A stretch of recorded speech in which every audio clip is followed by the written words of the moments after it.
So that's boxing at its finest right there. You heard it. They said it. Make that bet. Everything on the line.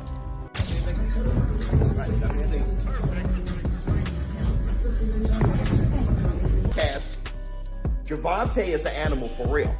Jake is too domestic. Here's the thing, Mike Tyson's an animal too. He was just 60. But he messed around and he got a prime Tank.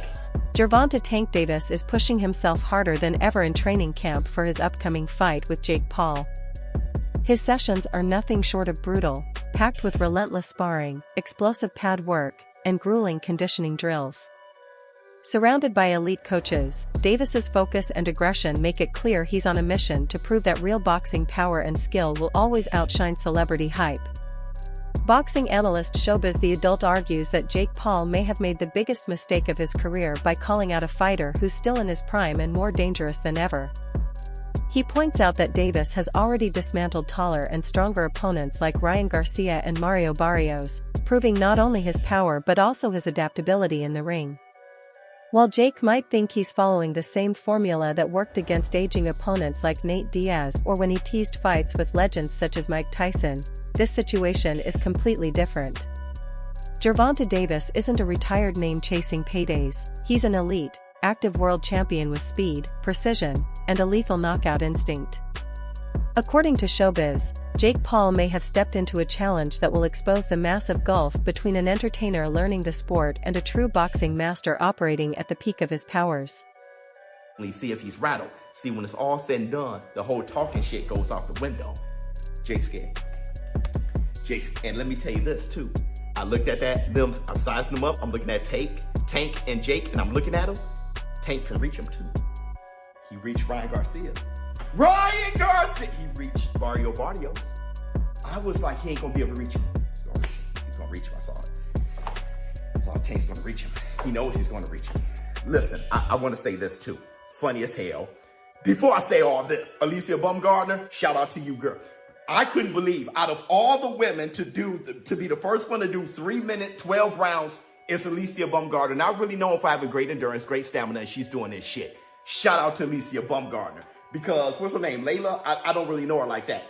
But she looks like she ain't rattled by Alicia, so that's a perfect dance partner for that. Try to drag Alicia Baumgardner into lake water, see what's going on with that. Shout out to Alicia Baumgardner. But let's get back to Tank. First of all, Tank knows what he's doing. Tank Davis, he said, he was just making all these implications that it's going to be scripted. When he said, you're paying me, and then he was like, yo, you're going to have to give me extra, and then he said that this is scripted. At the end of the day, I gave this little guy an opportunity. He should be thanking me. I'm paying him. I'm his boss. He reports to me, and I'm going to fucking son him on November 14th. So fuck you, little man. You paying me? Are you paying me? Yeah. 100%? 100%. Facts? Correct. Yes? Correct? Correct. I'm your daddy. 40. Where 40 at? Some boxing experts believe Gervonta Tank Davis may have taken on a challenge that's too big this time. They warn that Jake Paul's size and natural strength could play a major role once both men step into the ring.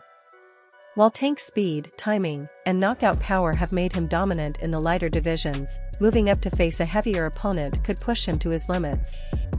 Analysts remind fans that weight classes exist for a reason, to keep fights fair and balanced, and stepping outside those boundaries can be dangerous. Even with Davis's elite skill set and ruthless finishing ability, going up against Jake Paul, who is naturally bigger and physically stronger, presents a new kind of risk that shouldn't be overlooked.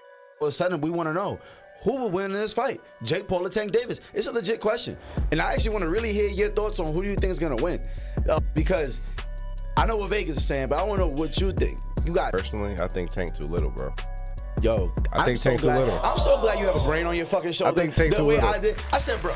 I think Tank's too little. That's what I'm saying. That weight class is for a reason. Davis that weight class is for a reason. 5'5", 135 pounds. Jake Paul is 6 feet, 205 pounds. That's what I'm saying. Dog. He's too 6'1", little. 205. Everybody's like, yeah, bro, but Tank it only takes one good punch. Yes, it takes one good punch when you're about the same size. There's a 60, 70 pound difference in weight in these people. I don't think nobody puts the physics in mind. Jake Paul gets punched in the face by dudes 200 pounds with all their might on a weekly basis. A 135 pound puncher, bro. If y'all remember the Mayweather versus Conor McGregor fight, Conor walks around like 180 on the regular. He's like 5'9", 180. Mayweather's like 5'7", 145. That 30-pound, 20, 30-pound difference, bro, if you remember that fight, Mayweather was putting mittens on Conor. Guess what happened to Conor? He didn't hit the ground once. No. He lasted all 12 rounds getting hit with flurries. I'm talking about Mayweather was having his time. He's being cocky with it, hitting with all kind of combos. And we're watching the last 3 rounds of that shit like, yo, knock him out. And you know what? He could not knock him out because Conor gets punched by people that are 170, 180 pounds on a regular. And just that 20, 30-pound difference, it was like impossible for him to do anything. And that's exactly what I feel like is going to happen with Jake and Tank. Everyone who watched Gervonta Tank Davis at the press conference noticed how calm, composed, and self-assured he appeared. Unlike Jake Paul, who thrives on provocation and spectacle, Tank remained focused and unbothered, displaying the discipline of a fighter who fully understands what's at stake. His confidence wasn't loud or flashy, it was quiet, controlled, and built on years of experience at the sport's highest level. For Davis, this fight isn't about fame or social media attention, it's about proving that skill, patience, and ring intelligence still define true boxing greatness. Every word he spoke and every look he gave carried a sense of purpose and conviction. While Jake aimed to entertain, Tank embodied professionalism and determination, reminding everyone that real champions don't need chaos to shine, they rely on preparation, precision, and belief. The press conference made one thing unmistakably clear: Gervonta Davis isn't here to perform, he's here to fight. In the press conference, and you can tell, you can just look at him and tell, like, no, this dude he's gonna get this money for sure, because there's so much money out there to be had.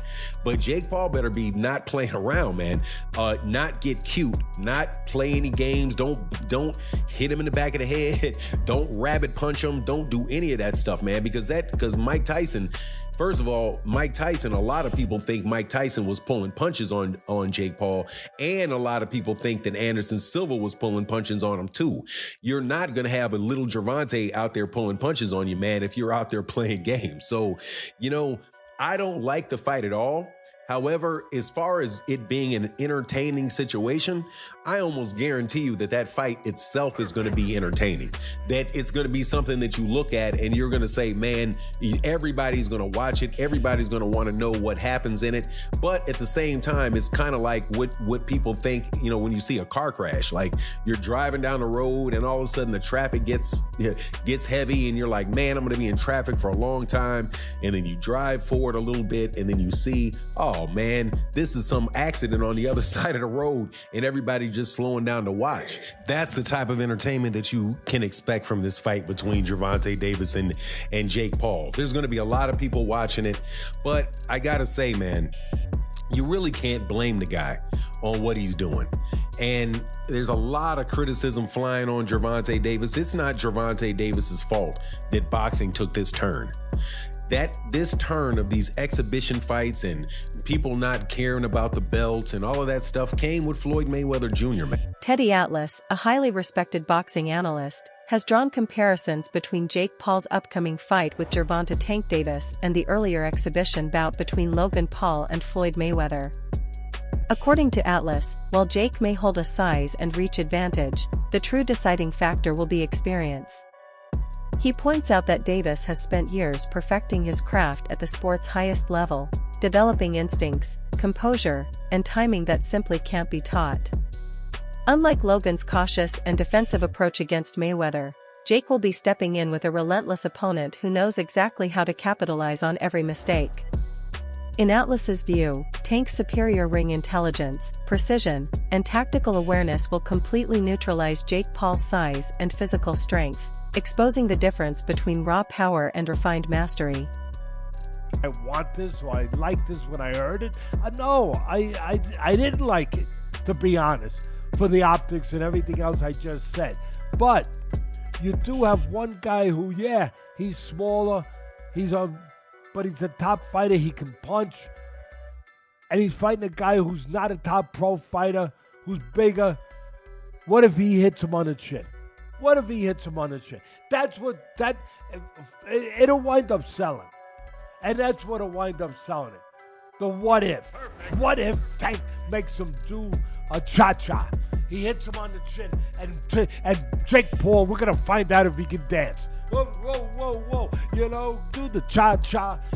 That's what's gonna sell it. And you can't argue that what if. You can't.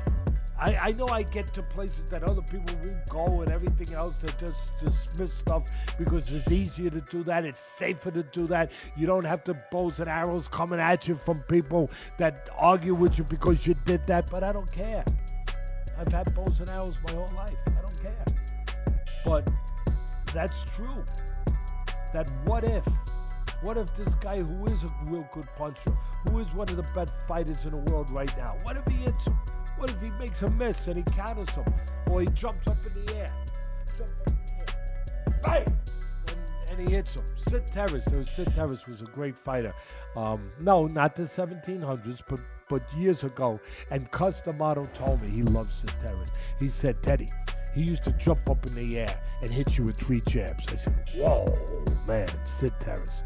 All right. Anyway, look, I can't finish without saying that it did invoke some memories and thoughts that we've been here before in a different way, where Jake Paul's brother fought Mayweather.